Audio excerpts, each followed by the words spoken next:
अस्सलाम वालेकुम स्टूडेंट्स, मैं एक ऐसे बच्चे को जानता हूं जिसको रिसेंटली इस वीक में 1,85,000 रुपये की स्कॉलरशिप की अप्रूवल मिल गई है और मैं चाहता हूं कि तमाम स्टूडेंट्स जो हैं वो ये स्कॉलरशिप हासिल करें।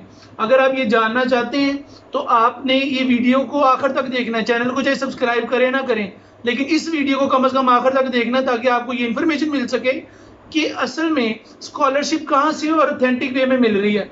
इस स्कॉलरशिप जिसकी मैं बात करने जा रहा हूँ ये है एहसास स्कॉलरशिप। एहसास स्कॉलरशिप जो है ये एक नेशनल प्रोग्राम है हुकूमत की तरफ से, हुकूमत पाकिस्तान की तरफ से उन तालिब इल्मों को जो तालिब इल्म FSC के बाद आगे अपनी स्टडी को कंटिन्यू नहीं कर पा रहे। वजह क्या है? Financial issues. अगर तो उनके फाइनेंशियल इश्यूज हैं, जेन्युइन है और वो बच्चा भी थोड़ा पढ़ने वाला है, नीडी है, यानी उसका थोड़ा जो है वो एजुकेशनल कैरियर भी अच्छा है, तो उसको लाजमी ये एहसास स्कॉलरशिप पे अप्लाई करना चाहिए। ठीक है, अब आती है एहसास स्कॉलरशिप। बातें मैं आपको सारी डिटेल में बताऊंगा। सबसे पहले आपने ये देखना है कि ये एहसास स्कॉलरशिप है क्या, फिर इसके ऑब्जेक्टिव क्या है, एलिजिबिलिटी क्राइटेरिया इसमें क्या है वो मैं आपको बताऊंगा, अप्लाई किस तरह से करना है वो मैं आपको बताऊंगा, और कौन से आपको डॉक्यूमेंट्स चाहिए जब आपने इसको अप्लाई करना है, और उसके बाद कौन कौन सी यूनिवर्सिटीज़ में ये एप्लीकेबल है वो सारी डिटेल में आपको बताऊंगा। ठीक है जी।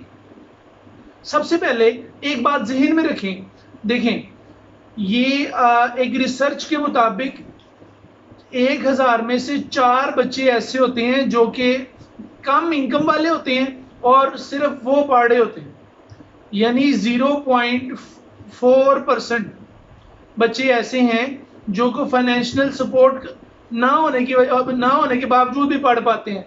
इतनी कम रेशो को ये इम्प्रूव करने के लिए गवर्नमेंट ने जो है वो FSC के बाद यानी हायर एजुकेशन में ये कदम उठाया और लोगों को फाइनेंशियल सपोर्ट देनी शुरू की ताकि वो अपनी तालीम हासिल कर सकें। अच्छा जी, एहसास प्रोग्राम का जो बेसिक मकसद है वो ये है कि वो लोग जो कि अपनी तालीम पैसों की कमी की वजह से नहीं कंटिन्यू कर पा रहे, उनको जो है वो बराबर मौके मिलें और वो भी अपनी तालीम हासिल कर सकें। और एक बात और, इस इनके पास जितनी भी स्कॉलरशिप आती हैं, जैसा कि आप लोगों को मैं एक और बात बताता चलूँ, एहसास फेज 1 जिसमें उन्होंने तकरीबन 1 लाख से ऊपर उन्होंने स्कॉलरशिप्स दी हैं। ठीक है, और इस दफ़ा फेज 2 जो कि पता कब स्टार्ट हो रहा है, 5 सितंबर यानी आज से शुरू हो गया और जो है वो 30 अक्टूबर तक आपने अपनी रजिस्ट्रेशन करवानी है। वो कैसे करवानी है मैं वो भी बताता हूँ आपको। अच्छा जी, फेज 2 में इन्होंने 2 लाख स्कॉलरशिप देनी है। ठीक है कि नहीं? और जिस बच्चे को मैं जानता हूँ उसने 1,85,000 रुपया अपनी सालाना स्कॉलरशिप ले लिया और एक मरतबा ले लिया, उसके बाद रजिस्टर हो जाता है बंदा और वो ऑटोमेटिकली आगे रीन्यू होती जाती है। अच्छा, एक बात और जहन में समझे कि इसमें जो सबसे अहम चीज है वो ये है कि इसमें क्राइटेरिया क्या है आपका। ठीक है जी, क्राइटेरिया में सबसे पहली बात क्या है कि जो है वो न्यूली एडमिटेड बंदा होना चाहिए, यानी जो भी बंदे जो अप्लाई करने जा रहे हैं वो न्यूली एडमिटेड होना चाहिए। उसके बाद जो है दूसरा बड़ा जो पॉइंट मुझे मिल रहा है वो है कि एडमिशन जो है जिस भी यूनिवर्सिटी में आप लेने जा रहे हैं उसमें वो मेरिट पे होना चाहिए। इंस्टीट्यूट की पॉलिसी के मुताबिक मेरिट में आपका एडमिशन होना चाहिए और फिर आपको वो स्कॉलरशिप मिलेगी। अच्छा, एक और पॉइंट, एलिजिबिलिटी के हवाले से अगर बात हो रही है तो आप जो वो डिग्री जो कि HEC से हायर एजुकेशन कमीशन HEC से अगर रिकमेंडेड है तो वो डिग्री को जो है वो अप्रूव करेंगे और उस पर आपको स्कॉलरशिप मिलेगा।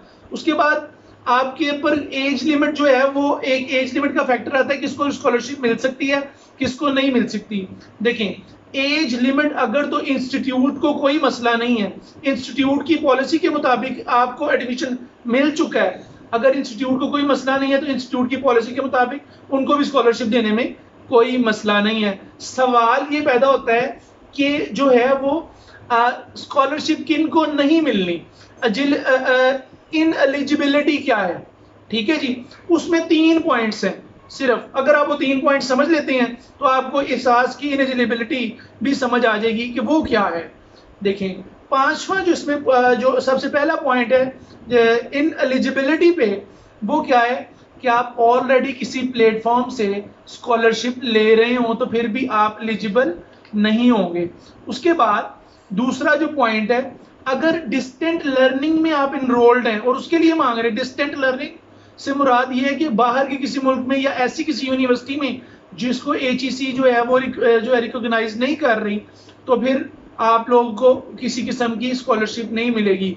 और सबसे अहम और थर्ड पॉइंट इल एलिजिबिलिटी का वो क्या है कि अगर तो आप सेल्फ सपोर्टिंग एडमिशन ले चुके हैं, यानी कुछ लोग होते हैं ना फाइनेंशियल सपोर्ट पे एडमिशन कहीं सिक्योर कर लेते हैं और बाद में सोच रहे होते हैं कि वो कहीं से ले लेंगे, स्कॉलरशिप ले लेंगे।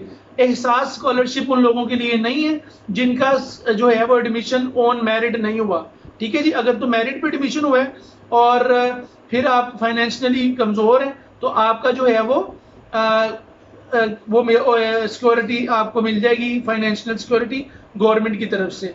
और मैं आपको एक बात बताऊं कि ये इस दफ़ा जो आपको इनकी जो एजुकेशन की पॉलिसी है और उसके ऊपर जो इनकी स्कॉलरशिप की पॉलिसी है, उसमें 50% जो स्कॉलरशिप है वो फीमेल्स के लिए, यानी फीमेल एजुकेशन को भी ये प्रमोट करना चाह रहे हैं। उसके बाद खास तौर पे 2% इन्होंने क्रिपल्ड यानी फिजिकली चैलेंज्ड लोगों के लिए भी ये रखा हुआ है सारा प्रोग्राम।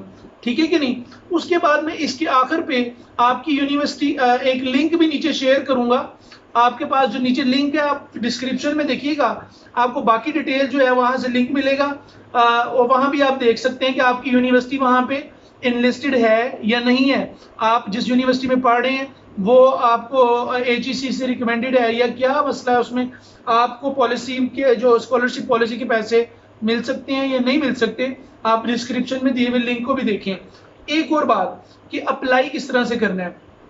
ठीक है जी, जैसा कि मैंने बताया फेज 2 शुरू हो चुका है आज से और 30 अक्टूबर तक इसकी डेट है। और फेज 2 में आप लोग जो हैं वो अप्लाई करें और अप्लाई करने का तरीकाकार क्या है, आपको जो नीचे दिया गया जो लिंक है डिस्क्रिप्शन में उसे क्लिक करें, वहां पे ऑनलाइन फॉर्म आएगा। जिस तरह आप लोग किसी भी साइट पे या किसी भी जो है वो ऐप पे साइन अप होते हैं, पहले आप अपने आप को साइन अप करें, एक नया पासवर्ड जनरेट करें अपने उसके लिए और हमेशा के लिए वो आपका सेव हो जाएगा।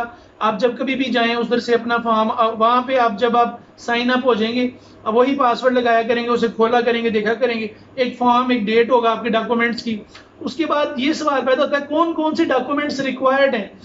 10 जो हैं वो डॉक्यूमेंट्स रिक्वायर्ड हैं, वो भी मैं आपको इसके बाद रिक्वायर्ड डॉक्यूमेंट आखिर पे आपको दिखाऊंगा, आप देख लेंगे। इसके बाद आपको पता चल जाएगा कि 10 वो कौन से डॉक्यूमेंट्स हैं।